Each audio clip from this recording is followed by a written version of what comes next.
Hello guys, welcome to Sourav Omniverse YouTube channel. আজ Calcutta university English honours semester 2 এদের অর্থাৎ পুরনো সিবিসিএস প্যাটার্ন অনুযায়ী সেমিস্টার 2 এদের CC4 থেকে সাজেশন বানিয়ে দিচ্ছি। অর্থাৎ বর্তমানে যারা সেমিস্টার 4 দিয়ে 5-এ উঠবে তাদের জন্য কিন্তু আজকের এই ভিডিওটা। আজকে CC4 দিচ্ছি, এর পরের দিন CC3 থেকে আপলোড করে দেবো। তো চ্যানেলটা সাবস্ক্রাইব করে বেল আইকন প্রেস করে রাখো, তাহলে নোটিফিকেশন পেয়ে যাবে। দেখো, তোমাদের বর্তমানে সেমিস্টার 5-এ তোমরা উঠে যাবে, বাট তোমাদের সেমিস্টার 2-এ যে সাপ্লি পেপারটা আছে সেটা ক্লিয়ার করতে হবে। তো সেই কারণে আজকে এটা বলছি। যদি কেউ সেমিস্টার 5-এ আমার কাছে অনলাইন ব্যাচে অ্যাডমিশন নিতে চাও, তাহলে নিচে হোয়াটসঅ্যাপ নাম্বার দেওয়া আছে, হোয়াটসঅ্যাপ করতে পারো। 1 সেপ্টেম্বর থেকে ক্লাস স্টার্ট হচ্ছে। ফিস হচ্ছে 450 রুপিস পার মান্থ। সপ্তাহে 2 দিন 2 ঘন্টা ক্লাস হয়। লাইভ ক্লাসের পাশাপাশি রেকর্ডেড ক্লাসও অ্যাভেলেবেল আছে। দেখো, এবারে তোমাদের এই যে পেপারটা আছে, এই পেপারে আমি একেবারে কনসাইজ করে দিচ্ছি, কারণ সেমিস্টার 5-এ অলরেডি ব্যাচ পড়া শুরু করে দিতে হবে, সেই মুহূর্তে তোমাদের পড়তে হচ্ছে। তো একেবারে কনসাইজ ওয়েতেই আমি বলবো। প্রথমত দেখো, তোমাদের ড্রামা পার্টে চলে যাচ্ছি, আমি শেষ থেকেই শুরু করছি। ড্রামা পার্টেতে ম্যাকবেথ অথবা এডওয়ার্ড দ্য সেকেন্ড আছে ট্র্যাজেডির মধ্যে। তো আমি ম্যাকবেথ থেকে বলছি। ম্যাকবেথটা ইজি আছে তুলনামূলকভাবে এডওয়ার্ড দ্য সেকেন্ডের থেকে, তো ম্যাকবেথ থেকে করো। ম্যাকবেথ থেকে দেখো, একটা সিন থেকে আসে, আর একটা হচ্ছে ক্যারেক্টার বেসড আসে। এবারে ক্যারেক্টার বেসডের মধ্যে দেখলে ম্যাকবেথের ক্যারেক্টার অলমোস্ট এসে গেছে প্রিভিয়াস ইয়ারে।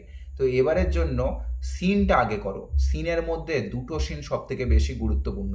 কি কি, কোন দুটো সিন? না, প্রথমত স্লিপ ওয়াকিং সিনটা করতে হবে, আর সেকেন্ড হচ্ছে ব্যাঙ্কোয়েট সিন।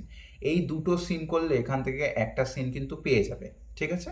তো এই দুটো সিন অতি অবশ্যই করো। এছাড়া ড্রামাটিক আয়রনি, এই 3টে পার্ট, এই 3টে কোশ্চেন নিয়ে একটা সেকশন হচ্ছে, মানে এই 3টে কোশ্চেন করলে তুমি একটা কোশ্চেন কমন পেয়ে যাবে। এছাড়া অন্যদিকে ক্যারেক্টার বেসড একটা আছে। ক্যারেক্টার বেসডের মধ্যে সর্বপ্রথম এবারে লেডি ম্যাকবেথ আগে করবে, তারপরে role of witch. Role of উইচটাকে ঘুরিয়ে সুপার ন্যাচারাল এলিমেন্ট দিলেও কিন্তু একই ব্যাপার, ঠিক আছে? Role of which or supernatural element, একই ব্যাপার। তারপরে ম্যাকবেথের ক্যারেক্টার, অর্থাৎ প্রথম সেকশনে 3টে, সেকেন্ড সেকশনে 3টে দিলাম। যে কোনো একটা সেকশন করলে কিন্তু একটা কোশ্চেন কমন পেয়ে যাবে। এবারে যারা আরও কনসাইজ করতে চাইছো, যারা বলছো যে একেবারে কনসাইজ ওয়েতে, তাদের বলবো কিন্তু দুটো সিন করে নাও। কোন দুটো সিন?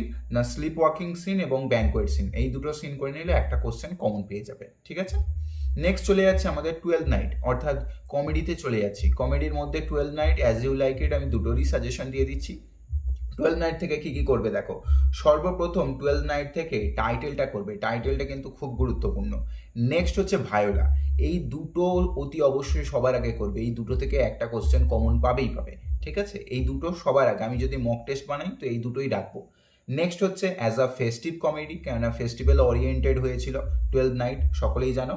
আর নেক্সট হচ্ছে ক্যারেক্টার অফ ফেস্ট। ফেস্টের ক্যারেক্টার কিন্তু গুরুত্বপূর্ণ। তাহলে এই 4টে কোশ্চেন করো। এই 4টে কোশ্চেন করলে কমন পেয়ে যাবে। তার মধ্যে দুটো অতি অবশ্যই সবার আগে করো, ক্যারেক্টার অফ ভায়োলা এবং 12 নাইটের যে টাইটেলটা, ঠিক আছে? এই 4টের মধ্যে দুটো কোশ্চেন সবার আগে করো, দুটো করলে কিন্তু কমন পেয়ে যাবে। নেক্সট চলে যাচ্ছি as you like it. As you like it থেকেও একইভাবে আরও কনসাইজ করেই বলছি। সর্বপ্রথম টাইটেলটা করে নাও। অ্যাজ ইউ লাইক ইটের এই যে টাইটেলটা আছে, টাইটেলটা কিন্তু খুব গুরুত্বপূর্ণ। নেক্সট হচ্ছে ক্যারেক্টার অফ রোজালিন্ড। এখানেও একইভাবে কিন্তু ক্যারেক্টার অফ রোজালিন্ড আগে করে নাও। টাইটেল এবং ক্যারেক্টার অফ রোজালিন্ড এই দুটো করে নাও। আর অন্যদিকে চলে যাচ্ছি রোল অফ টাচস্টোন এবং প্যাস্টোরাল কমেডি, ঠিক আছে? রোল অফ টাচস্টোন এবং প্যাস্টোরাল কমেডি। আমি যদি মক বানাই, মকেতে কোন দুটো রাখবো? মকের মধ্যে আমি টাইটেল এবং তার সাথে ক্যারেক্টার অফ রোজালিন্ড এই দুটো কিন্তু রাখবো, ঠিক আছে? তো এখানে দেখো, দুটো কোশ্চেন থেকে একটা আসবে, এই দুটো থেকে একটা আসবে। কোন দুটো থেকে? না, টাইটেল, প্যাস্টোরাল কমেডি, এই দুটো থেকে একটা আসবে। টাইটেল এবং প্যাস্টোরাল কমেডি থেকে একটা আসবে। অন্যদিকে রোল অফ টাচস্টোন এবং রোল অফ রোজালিন, এই দুটো বা ক্যারেক্টার অফ রোজালিন, এই দুটো থেকে একটা আসবে। তাহলে এই 4টের মধ্যে যারা একেবারে কনসাইজ করতে চাইছো, যে কোনো দুটো করে নাও। যে দুটো বললাম এই দুটো করে নাও, করে নিলে অন্য সেকশনটা না করলেও হয়ে যাবে। চলে যাচ্ছি এবারে কবিতা সেকশনে। তাহলে ড্রামার মধ্যে হয়ে গেল কমেডি এবং ট্র্যাজেডি, এখান থেকে করে নিচ্ছ। যেটা খুশি তোমার করতে পারো, অ্যাজ ইউ লাইক ইট বা 12 নাইট, যেটা ইচ্ছে সেটা করো। নেক্সট চলে যাচ্ছি কবিতা। কবিতা থেকেও আমি ছোট করে দিচ্ছি। কবিতা থেকে তোমাদের দুটো লিখতে হবে। 3টে বলছি, এই 3টেই থাকবে। এবং এই 3টের মধ্যেও তোমরা যেটা খুশি, মানে যে কোনো দুটো, যারা একেবারে কনসাইজ করতে চাইছো যে কোনো দুটো করতে পারো, বা যদি সময় পাও দেন কিন্তু 3টেই করে নিতে পারো। আচ্ছা, সর্বপ্রথম গুড মোরোতে চলে যাচ্ছি। গুড মোরো থেকে দুটো কোশ্চেন দিয়েছি। এক হচ্ছে টাইটেল অর হিসেবে ক্রিটিক্যাল অ্যাপ্রিসিয়েশন, টাইটেলকে অর হিসেবে ক্রিটিক্যাল অ্যাপ্রিসিয়েশন করে নেওয়া যায়। কবিতা থেকে অলমোস্ট ক্রিটিক্যাল অ্যাপ্রিসিয়েশন করে রাখলে সবই কভার হয়ে যায়, ঠিক আছে, তবু আমি দিয়ে রাখলাম, করে নেবে। আর নেক্সট চলে যাচ্ছি মেটাফিজিক্যাল পোয়েম। মেটাফিজিক্যাল পোয়েমটাকে মেটাফিজিক্যাল কনসেপ্ট দিতে পারে, অর হিসেবে লাভ পোয়েম, এইটা করে রাখলে কিন্তু কভার হয়ে যাবে, ঠিক আছে, আশা করি বুঝতে পেরেছো। নেক্সট চলে যাচ্ছি সনেট নাম্বার 18। সনেট নাম্বার 18 থেকেও একইভাবে দুটো কোশ্চেন দিয়েছি। সর্বপ্রথম ক্রিটিক্যাল অ্যাপ্রিসিয়েশন অর হিসেবে ইমেজারি, এটা আসার চান্স সব থেকে বেশি। আর দুয়ের যে কোশ্চেনটা দিয়েছি, একের কোশ্চেনটা থেকে অলমোস্ট সিমিলার হয়ে যাবে, তবুও ডিফারেন্ট হিসেবে দিচ্ছি, যে how is the conflict of beauty and death or time পোর্ট্রেড in sonnet number 18, ঠিক আছে, এই কোশ্চেনটা দিয়েছি। তো এখানে কম্বাইন করে আসার চান্স খুব কম, তবুও কম্বাইন একটা কোশ্চেন করে রাখবে, compare and contrast between sonnet number 18 and sonnet number 130।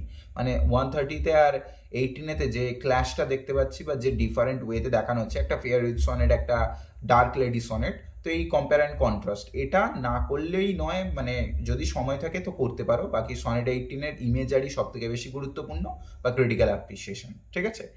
Next চলে যাচ্ছি আমাদের wife of bath. Wife of বাথেতে চলে যাচ্ছি ক্রিটিক্যাল অ্যাপ্রিসিয়েশন সবার আগে করবে। আর হ্যাঁ, যদি এই যে সাজেশন যেগুলো বলছে এগুলোর নোটস যদি কেউ পারচেস করতে চাও, নিচে হোয়াটসঅ্যাপ নাম্বার দেওয়া আছে, হোয়াটসঅ্যাপ করতে পারো, ঠিক আছে। তো ওয়াইপ অফ বাথ থেকেও আমি দুটো কোশ্চেন দিয়েছি। এক নম্বর ক্রিটিক্যাল অ্যাপ্রিসিয়েশন অতি অবশ্যই করবে, আর পরের যে কোশ্চেনটা দিয়েছি যেটা ক্রিটিক্যাল অ্যাপ্রিসিয়েশন করে রাখলে অলমোস্ট হয়ে যাবে, ক্রিটিক্যাল অ্যাপ্রিসিয়েশনের মধ্যে সামারি টামারি সবই কভার হচ্ছে।